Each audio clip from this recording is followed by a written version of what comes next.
శ్రీవత్సాంకం పుండరీకాయతాక్షం శంఖం చక్రం ధారయంతం కరాభ్యాం దాతారం తం పాణినా వైవరాణం అన్యేనాంకం బిభ్రతిం భ్రాజమానం.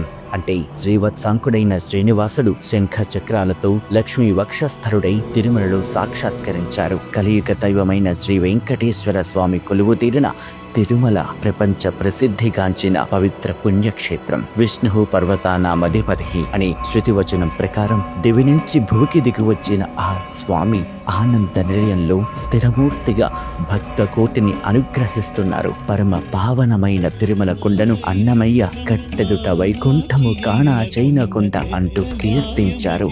అనువనువు సాలగ్రామమైన ఈ దివ్యధామాన్ని వర్ణించడం ఆదిశేషునికి కూడా అసాధ్యం. భగవత్ రామానుజులు తిరుమల కొండపై కాలు పెట్టి ఎక్కడానికి ఇష్టపడక మోకాళ్లపై అధిరోహించారు. తిరుమల కొండపై అణువణువు భగవత్ స్వరూపమే. సప్తగిరులు సప్త చక్రాలకు ప్రతీక.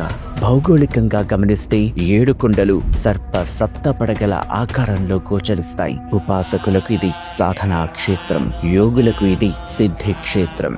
యోగ సాధన ద్వారా ఒక్కొక్క చక్రాన్ని సాధిస్తూ చివరకు సహస్రార చక్రంతో ఆత్మదర్శనమై భగవంతునిలో ఐక్యమవుతారు. ఇదే అలిపిరి నుండి ఆనంద నిలయం వరకు గల మార్మిక రహస్యం.